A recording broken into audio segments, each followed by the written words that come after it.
five together. Ay, totoo yan. Shoutout din sa inyo. Alam nyo, nakaka-inspire ang mga kwento ninyo. Ang duo. Oo.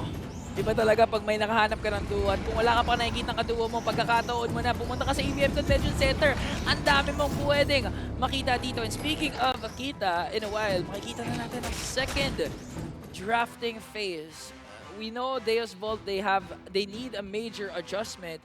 But for Geek Fam, the luxury of getting game number 1 is hindi kayo masyado pressured sa draft na to. You can still flex a lot of things and you can still psycho your opponents. I mean, pressure is being felt now by Aboy kasi siya ang main target dito ng side ng Deos Vault kasi tinanggal ang Angela and yung Faramis na ginamit niya kanina noong game number 1. So he's gonna be forced to use something a little different. Maybe a Lilia, maybe a Valentina. Partera naman yan ng arsenal ni Aboy na nakita natin from the previous matches that he's had. On the other hand, it's Geek Fam na nagtanggal naman ng Minotaur and ng Baksha. Dalawang tanky and durable heroes kaagad that maybe in different positions but it doesn't matter. As long as it's tanky na naging problema nila in the early game kani-kanina lang, eh ngayon, it's not gonna be much of a problem because it's out of the draft. Open yung Guinevere, ha? Ay, Open ulit. mukhang handa ang Geek Fam sagutin ng Guinevere. Ang tanong, kakagatin ba ni Coach Fly Solo kunin ang Guinevere ng first pick o may iba pa bang nasa isip si Coach Fly Solo? Ang mahirap kasi sa posisyon ng Deos Vault, pwede kasi nga binibait ng Geek Fam kunin ang Deos Vault yung Guinevere. Pag hindi naman nila kinuha, pwede kunin ng Geek Fam mismo yung Guinevere. It worked for them eh, pero mukhang kukunin nila for themselves. Oo. Yeah. Kinagat ang pain. And kahit pa paano, posibleng boss din dito yung 1-1, which hasn't been hoping in like a long time na pwede lang i-pick up kung sakali. So there you have it. Right? 1-1 is gonna be picked up here. Sigurado mapupunta kay Marky yan. Pwede mo ring idagdag yung Valentina given that the Faramis is no longer available. But instead, there you finally have it. Right? Valentina and the 1-1, good pickup na nanggaling dito sa Geek Fam. Hans, pogi mo dun ah. Oo nga eh. Parati naman pogi yan eh. Oo nga eh. Parati naman, siyempre may pinopormahan, kaya kailangan 100% ang guess, ang ano yung tawag doon? Yung tama. Prediction. Wala na, nabati na. Nabati na. At ang sagot, Ay! yan ang sagot sa tanong. Yan ang sagot sa tanong. Eto nga. Oh Kumbaga my hindi God. na sila nagpatumpik-tumpik pa.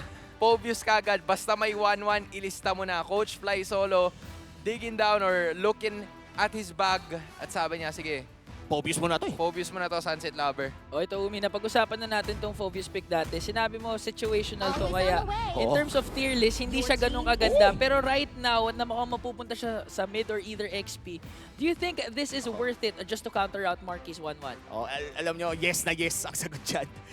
The Phobius definitely is a great pick right now, considering that first two heroes pa lang, punong-puno na ng dash. Ngayon mapapaisip ka na, no, regarding the next few picks, kailangan hindi na yung kaanong magbe-bait talaga ng mobility na sabihin natin may dash dahil bababa yung cooldown ng demonic force nito ni Phobius. But I have to say, no, this is still a flex pick on the end of Deos Vault. Pwede itong ilagay sa mid lane, pwede rin naman kay Kid Bomba sa XP lane. Kaya naman, mukhang ipipilit nila sa mid lane. Kasi yung Esme na yan ang literal na demonyo sa bangungot ng isang Phobius. Literal, as in legit talaga. Umabot na sa punto na yan na yung ginawa. Immediate pickup ng Esmeralda dito para sa side ng Geek Fam. I was honestly expecting more or less like a Terizla na pwede nilang gamitin. But instead, they decided na, sige, dyan ka na lang sa mid.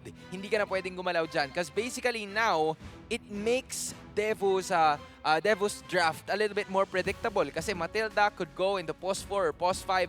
Guinevere, since nandyan na yung Matilda, parang ang hirap naman na ilagay na sa post 5 yan. And post 4 yung Matilda. So Guinevere is really gonna be part of the jungle position. And Akai is just gonna be there para kahit papaano hindi mahirapan yung Gwyn sa pag-jungle. And I love the Deos ban, no? Dahil ito lang yung isa sa mga konting counter, yung direct counter talaga sa Esmeralda. So, Geek Fam, they were very much prepared for this Phobius pick. If maganda yung Phobius pick na ginawa ng DEVU dito, mas maganda yung naging response ng Geek Fam in the XP lane. Handang-handa talaga yung Geek Fam. Masasabi nga talaga natin na they let Deos Vault take the bait of getting that Guinevere. Kaya naman handang-handa rin sila. Pero for the side of Deos Vault, actually nakalimutan ko sasabihin. Okay lang yan. Kasi meron tayong fifth ban pa. Hindi makakalimutan ni Coach Fly Solo kung ano nga ba ang magiging 5th ban. Dahil sa ngayon, no, mukhang tinitira nila ang jungle sa side ng Geek Fam. Ano kaya ang kanilang kukunin dito? I mean, at this point, pwede ka magtanggal ng Fredren if you just want to para mas lalo lang mahirapan si Nile dito. But again, Nile has the ability to go for assassins as well. So at this point, pwede mo na kaagad i-point out yung assassin na kakakita lang natin kanina, which is gonna be the Fanny. So now, you have an option to go for Fredren, and the Fredren is really gonna be the choice there. Grabe, ang pogi mo talaga, Hans. Pogi mo talaga, Parang, Hans. di ba ang tawag nila sa'yo ay pinabatang wolf? Hindi. Mukhang tumatanda ka na ata ngayon dahil nakukuha mo na ang kanyang talento Hindi pa rin. pag-predict ng draft. Pero may joke ako eh. Gusto ko lang sabihin sa inyo dalawa. Oh, sige, tuloy mo. Pag naban si Fanny, tas pinaliktad mo, enough na kasi. ba siya? Enough na. Enough na Oo, ba sige, siya? ikaw na. Ano na? 7 out of 10. 7 out of 10. Salamat. 7 out of 10. may last 2 picks pa, oh. Oo, may last 2 picks sige, pa. pa-chance para pumogi lalo, Hans. Hindi, So, hindi go.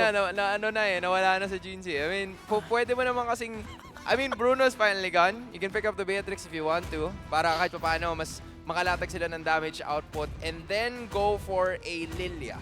Kasi yun yung maganda, like an effective strategy towards what you want to go for the Esmeralda. Sabi ko sa inyo, nawala. Ay, hindi, nandiyan pa rin. Oh, Pero yung wow. 3, Oh! Ito yung mapapaisip ka, no, na talagang napilitan Ayaw ang nga pala. DEVU dito na ilagay sa mid lane ng isang Phoveus. Kung kaya naman na very, sabihin na nating mababa ang range ng kanilang komposisyon. Pero nasosolve naman din kasi ito ng isang Matilda. Yeah. So if you're Baloy now, ang posibleng piliin mo dito is like a hero that could heal most of the time, or pwede nga set up eh, kasi I'm thinking about the Minotaur na pwede niya i-pick up dito since Nakaban. oo nga, nakaban Feel nga. ko, So, ako tatry ko at some maging point- pogi, Ruby.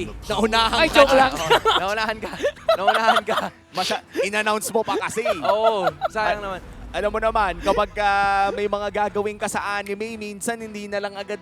Dapat pag yung parang anime, yung sasabihin mo muna yung skill bago mo gawin. Nanood ba kayo ng Prince of Tennis? Meron pang mga Cyclone Smash, hindi na lang Hindi na lang i-smash eh. 3 episode yung bola, pero ito na tayo, ingan. Oo, pero ngayon, hindi na natin pwedeng sabihin na game number 2 na kasi.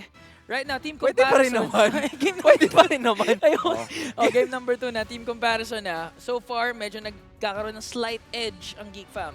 Yeah, but like at some point, yung disadvantage would boil down towards Sunset Lover every time na nakakaharap niya na si Luke. Kasi yun talaga yung magiging problema niya moving forward into this matchup. So, Sunset Lover needs to be secure, needs to be safe as much as possible, pero he doesn't want to be a liability. Kasi the goal is to take care of the Beatrix and also their jungler na ngayon ay hawak na nila mismo using the Fredrin on their side. Again, the stakes are high for this match point game for Geek Fam. This could push the chances of Geek Fam to advance to the knockout stages and eventually put Deos Vault down. Pero for Deos Vault, they're still undefeated series-wise. They can extend and remain at the top 2 of Group D. Kaya naman, sino so far ang lamang sa early stages of the game? Buti na lang nabanggit mo yan, no? And right now, I would say na makakalamang naman ng konti sa early game ang side ng Geek Fam. Considering na mas mataas ang kanilang range, mid-range at least, ang lahat pwede nilang idaan sa spacing ang labanan. But kung makakalapit ang side ng Deos Vault, ay kaya talaga nilang pumalag. Yeah, although the slight risk para sa Geek Fam ngayon in the early portions of the game is kapag may hinatak si Baloyski, pagdating niya na level 4, it's not gonna be, dead just yet. Kasi wala pang damage itong si Marky. Luke even needs to get some items first. And even Aboy needs to do that as well. So nakasalalay lang talaga kay Nile yung main damage output nila, which is again not gonna be enough. So objectives muna ang gustong gawin dito ng side ng Geek Fam. Meanwhile, if you're the side of Deos Vault, you can just go and attack right away just because you have the Terizla, you even have Sawa on your side. Oh no, Kid Bomba! Ang dami niyang natikman doon, gitnang-gitna ang Abrasier Strat mula kay Nile. Pero makakapag-regen naman ang isang Kid Bomba doon sa taas. Nasasabi ko ngayon ng Geek Fam, they know they have an advantage doon sa XP lane, kaya yun yung pupuruan nila. Hahayaan muna nila si Marky, manahimik muna, kasi so far, all throughout their games, parati nilang hinihintay ma-reach ni Marky yung power spike. They're rotating sa different parts of the game, pero ngayon, Majestor ang ganda na pagpasok sana.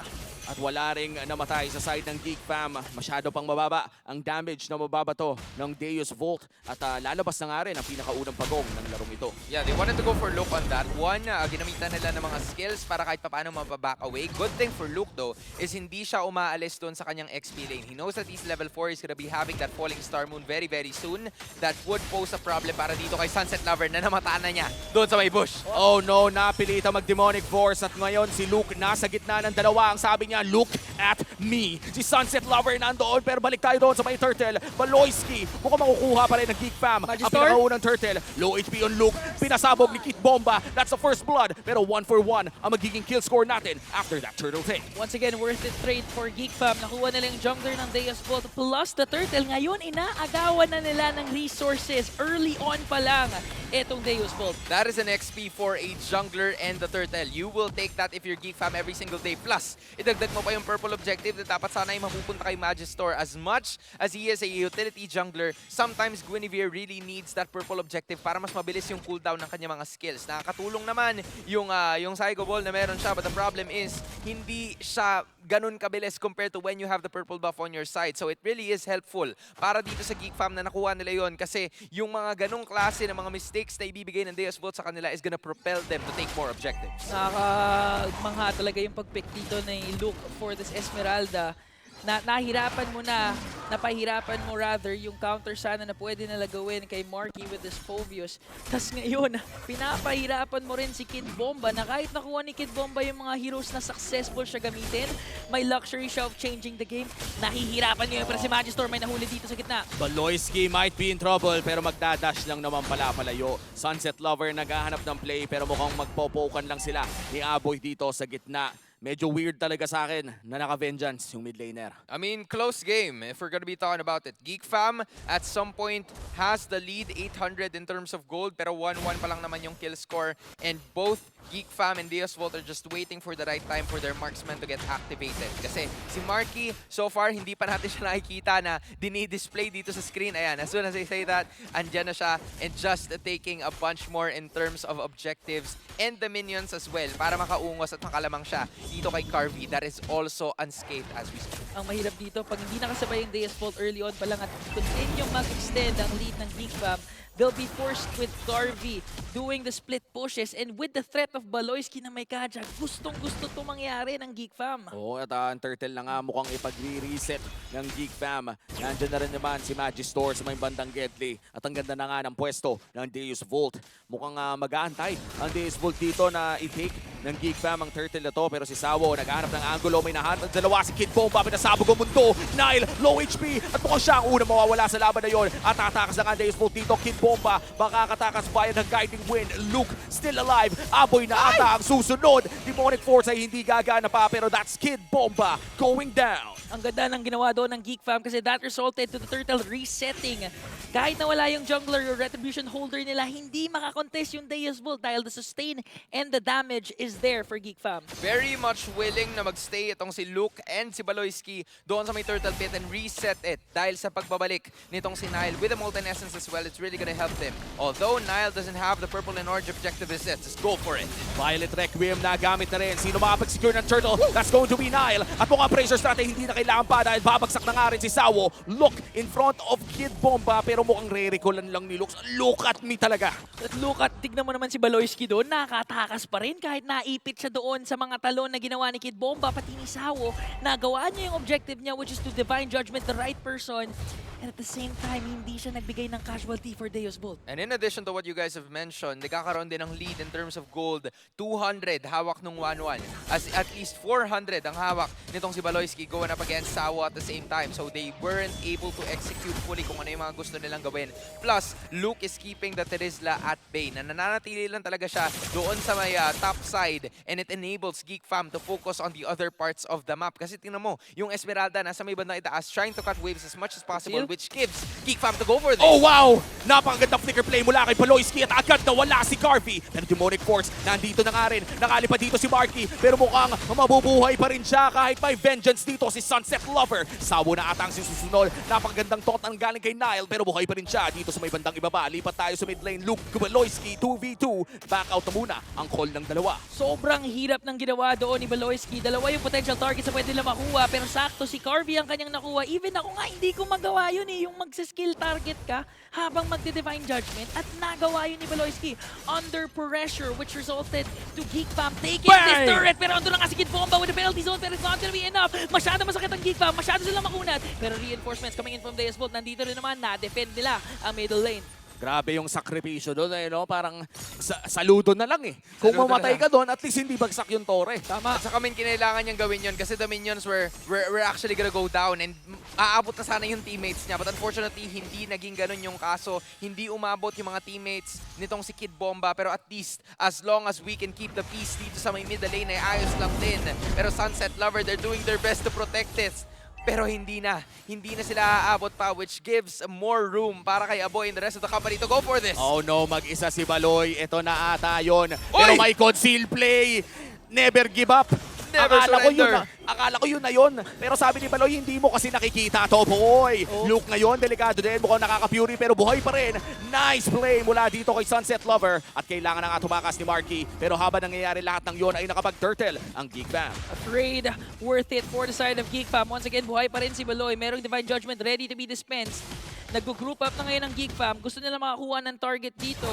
And so far, eto na yung, yung reason kung bakit gusto nyo kunin yung middle lane. Na-open talaga yung jungle ngayon ng Deos Vault. Hirap na hirap tuloy si Magistor makakuha ng kanyang mga buffs. That is the benefit of removing the inner turret or outer turret doon sa may middle. Kasi yan ang isa sa mga bagay na kailangan na ngayong protektahan ng Deos Vault. Because of it, meron ng access ang Geek Fam sa purple and orange objective ng side ng DEVU. And because of it, na unti-unting nawawala yung grasp ng territory ng DEVU towards what they want to get. Whether it's the orange or the purple objective, mas nakakakuha na sila ng kalamangan. Just take a look at this, right? 900 gold lead na ang hawak nila. Building up on a Sea Halberd para dito sa 1-1 nitong si Marky. That is really gonna hurt, especially doon sa mga tanky heroes like Kid Bomba and Sawo na nanggagaling dito sa DEVU that they need to worry about it. So the result, kailangan nilang magsama-sama to deal the wombo combo na hinihintay nila habang mag-meet up yata sila sa may bandang itaas. 9 minutes in, lamang nakaagad ang isang core item. Etong si Marky, gusto talaga gumawa ng play ng Deos Vault dito, pero nag-conceal na naman. Ang ganda kasana ng pagpasok at may nahila nga doon si Baloyski. Biglaan lamang sumabog ng ganon at sa Sunset Lover na ata ang isusunod. Crossbow of Tang, successful ang paglipad. At ngayon si Luke, 2v1. Nice ultimate, falling star moon sa dalawa. At tuloy-tuloy na nga magbabagsakan ang katawan ng Deos Vault. Kid Bomba na lamang natitirang mag-isa. 5v1, walang malakas na 5. Penalty zone sa isa. At wipeout ang makukuha ng Geek Fam. Wipeout for a Geek Fam with the debut pick of Esmeralda. The psycho draft play na ginawa ngayon ng Geek Fam is working wonders for them. 10 minutes in, ang laki na ng kalamangan. That's gonna be 6K soon. A lot of outer turrets are now down and they want to transition to a Lord take to take this game. Bracer Strat pinipi si Sawo. May +1 pa bago mag-Lord. 7K gold lead. Pero makakatakas din si Luke.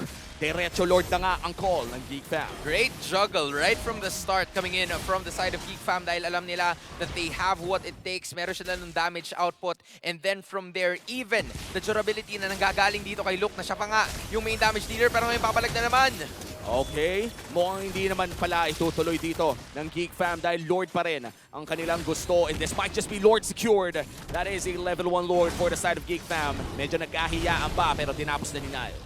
Yung ginagawa ng Deos Vault ng game number 1 sa Geek Fam, yun yung ginagawa ngayon ni Luke pati na rin ni Nile. Talaga naman nagfo-front lang, hindi nila planong magpumatay pero plano nilang mag-distract, plano nilang i-bait out yung mga ultimates ng Deos Vault na kahit nilalabas nila, hindi sila nakakapitas which resulted to Geek Fam, specifically Marky, na nakakapag-free hit lang all throughout the game. And in addition to what you guys have mentioned, the only Carvey has a good wave clear if we're gonna be talking about it. Kasi Magister needs a little bit more time, single target lang. Sunset Lover needs a little bit more time as well para makuha niya yung first kill niya. And then, Sawo, Kid Bomba! Nahanap si Kid Bomba, pero agad pinasabog ang apat. Uy, sa shutdown on Marky. Sunod naman si Baloyski. Lumilipad na nga dito si Sunset Lover kahit hindi siya yung 1-1. Pangalawa na ata yung pinatabo dito. Happy New Year daw, sabi ni Magister. Happy Pion dito, Nile. Nasa likod si Aboy. Sunset Lover, delikado na ata in a 3v1 scenario. Pero liligtas sila ng DEVU dito. That's a mega kill for Aboy. It's a 4v3 scenario at magbaback na ang dalawa. Kailangan mag-back ng Deos Vault ngayon kasi meron silang Lord na kailangan pansinin.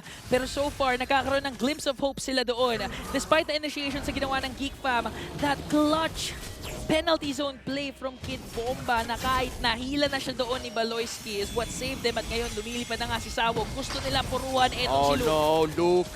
Makakapag-fury naman.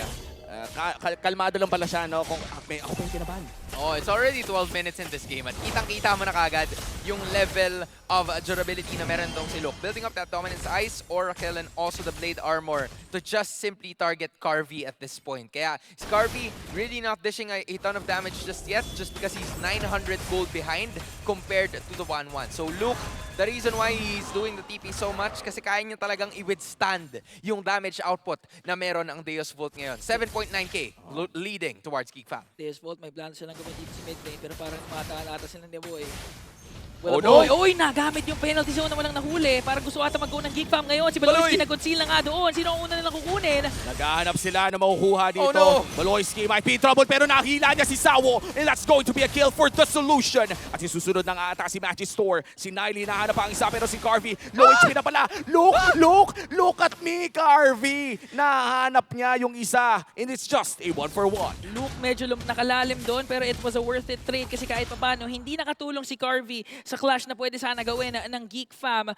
Pero napansin ko sa recent clash nung nakabawi yung Deos Vault, it's more of a Baloyski mistake na ang nakuha niya doon was si Kid Bomba. Deos Vault, hindi nila pwedeng hintayin na lang na mali yung mahook sa Divine Judgment. They also have to make a play of their own. Kailangan nilang gulatin. They tried kanina but unfortunately hindi tumama kay Aboy yung penalty zone. I mean, I think the idea was that they were looking for Carvey. Kaya medyo nag-hesitate si Baloyski upon taking the Divine Judgment. There was like a split 1 or 2 seconds na kailangan niya muna mag-decide kung sino yung pipiliin niya. So since the Matilda was the closest to him during that moment, sige, ito na lang muna. Pero ngayon hindi na. Ayun na, huli na. Hanap ang pinaka-importante. Yung retry holder pa talaga na wala at nakalipad pa crossbow of Tang. That's a double kill for the solution. At mukhang may libre pang Lord ang Geek Fam. Baloyski making wonders for Geek Fam. Every single time na nagko-conceal ang Geek Fam, meron silang nakuha and the right target is always there. That time it was Magister kasi pwede sila sana mag-contest for the Lord and that resulted to a clean Lord take for Geek Fam. Oh man, this is incredible team play na nagagaling sa Geek Fam. It's just, you know, Baloyski initiating the fight, Luke for the follow-up, Marky dishing out the damage with an almost entirely full build na nag-Rose Gold Meteor na nga siya just for defensive measures with attack as well para doon sa extra shield na malalagay sa kanya kung sakali that he is boiled down to 20 to 15% of his life. And now, here comes the Lord. Umampas na nga yung Lord doon sa bottom lane and they successfully take it down. Onti lang ang wave clear potential ng Deos Vault. Kailangan nilang umasa sa Carvey. They need to protect him and let him get his position to dish out the damage na kinakailangan nila. At ito na nga yung penalty zone coming in from Kid Bomba! Napagandang setup na nabumula dito. Double kill para kay Carvey. Clutch plays mula sa Deos Vault. At mukhang si Luke na ata ang isusunod nila. Carvey naghahanap ng dash pero hindi na niya ipipilit pa. Geek Fam, nakakuha man ng isang tore. Dalawa ang nawala sa kanila. Si Sawo yung type of player na kung anong hingin nyo sa akin, yun yung bibigay ko. Series number 1 nila, Diggy, damage, sige, bibigay ko sa inyo. Ngayon, set up, lock up, gagawin ko kahit mamatay ako. Ganun ka-selfless si Sawo. And if they want to extend this game, Sawo needs to keep doing that and put his trust into his teammates, specifically Carvey, na makaka-follow up sila sa damage na pwede lang gawin. Not to mention Kid Bomba with an amazing penalty zone to keep them in this game. and turn things around. Yung 7.2k na hawak ngayon ng Geek Fam is slowly whittling down, pero lalaban yata sila dito. Boy, looks like the demonic force is already forced out. Si Nile pa nga. Another penalty zone coming in from Kid Bomba. At mukhang itutuloy-tuloy nga dito ni Sunset Lover, pero nakalipat si Marky. The solution, crossbow, tatatatatain. Pero merong truncheon doon na sinagot si Magister, kaya naman hindi natuloy. A 3-man knockup coming in from Sawat. Si Bloisky kinailangan mag-flicker doon sa likod. 1-for-1 ang naging trade ng laban na yun. Ang galing ng parehong team. Yun lang ang masasabi ko. Grabe, ang daming tumatalon sa side ng Deos Vault, tas nakakatalon din doon si Marky. Sunset Lover, kapalit ng buhay ni Nile. Kahit papaano nakukuha ng Deos Vault yung window na kailangan nila to win this game. But Geek Fam keeps on holding on sa lead na meron sila, sa lead na na-establish nila. And with that play, Marky was just so phenomenal. Nakalipad, na Winter Truncheon lang doon siya ni Magister. But still, they have the control over this game. During the defense, nakita natin si Sawo and si Kid Bomba were the star players of that one. But I have to say, in this one, si Magister yung nagbigay sa kanila ng pagkakataon to actually engage. A beautiful space jump na isang gahibla na lang sana madadamay na si Marky kasi wala na yung Tiger Pace niya ng mga pagkakataon na yun eh. However, it didn't boil down to it. Pero at some point, nakakuha pa rin naman sila ng kill, which is very important for them kasi wala na silang isang inhibitor sa may bandang itaas. And now that the Lord is right over here at the bottom side of the map, mas madali nilang makiklear out yon. Kaya ngayon, itong si Carvey na yung nakafocus. 0-2 and 3 si Carvey before the start of the 15 minutes or the 15th minute. Pero ngayon, 2-2 and 5 na siya. A wonderful turnaround from the marksman. Buti na lang kamo yung inhibitor turret na nabasag ay nasa Lord side. They can easily clear it out. Pero ngayon, kailangan din nila makapitas. Hindi lang pwede maging reactive ang Deos Vault dito because there is a Lord in the equation. And Geek Fam, so far, pinupull nila yung Lord away from Deos Vault. At pag nakita nila doon si Carvey, pwede silang gumawa ng play. At gumagawa na nga ata sila ng play. Nag-conceal na nga dito si Veloisky, si Magister ang nahila nila! Nahanap na naman yung jungle pero may Winter Truncheon na sagot. Penalty zone sa tatlo at si Marky ay delikado. Yung Vengeance, hindi niya mabanatan. Makakalipat pa siya doon sa dulo. Yan ang nga ang crossbow of tag pero killing spree muna para kay Carvey. May Winter Truncheon na naman na sinagot. Lahat na ng attempts ng 1-1 na makalipad ay sinampal lamang ng Deos Vault. Ayan na naman, another clutch Winter Truncheon, but this time kay Sunset Lover, lahat sinalo niya without the damage, and Deos Vault, they can take this Lord away from Geek Fam. Sinasabi natin na Lord take, Lord dance 101 kasi pag nakita mo yung jungler sa opposing team, pwede kayo gumawa ng play, but this time, handa yung Deos Vault 3, engage na si Magister, nakahuli pa nga ng isa doon, pero naka-purify lang naman. Sino makakuha ng Lord dito? It's gonna go on to Deos Vault at parang hindi ba ata sila tapos dahil they wanna go for Veloisky. Veloisky si Immortality will be pop, pero ito na nga si Sunset Lover, tuloy-tuloy doon, pero tignan natin. Aboy, nakapag-circling eagle doon, pero si Marky! Namatay! Nakapag-Winter Truncheon naman doon si Kid Bomba. Dalawa na lang at tatlo na lang ang natitira sa side ng Geek Fam at may Lord pa sila na kailangan problemahin. Kid Bomba na doon, bumabawi naman ang Geek Fam, pero parang ayaw talaga magpatakas dito ni Sawo. Ang action ngayon, hindi natatapos. 4v3 scenario at may Lord sa tabi ng Deos Vault. Matapos makalabang ng Geek Fam ng 6,000, sila ngayon yung nalugi. Luging-lugi na nga sila dahil yung Lord nagmamarsya na dito sa gitna, pero natonton yung dalawa. Parang pwede ata sila makagawa ng play. Nag-penalty zone na nga doon at nahuli si Boy. Immortality is gonna be pop at si Aboy na rin ay tutumba. Veloisky na lang ang natitira. At ito na nga ata ang tawag ng Deos Vault. Magla-lock base na sila at pupunta tayo ng game number 3.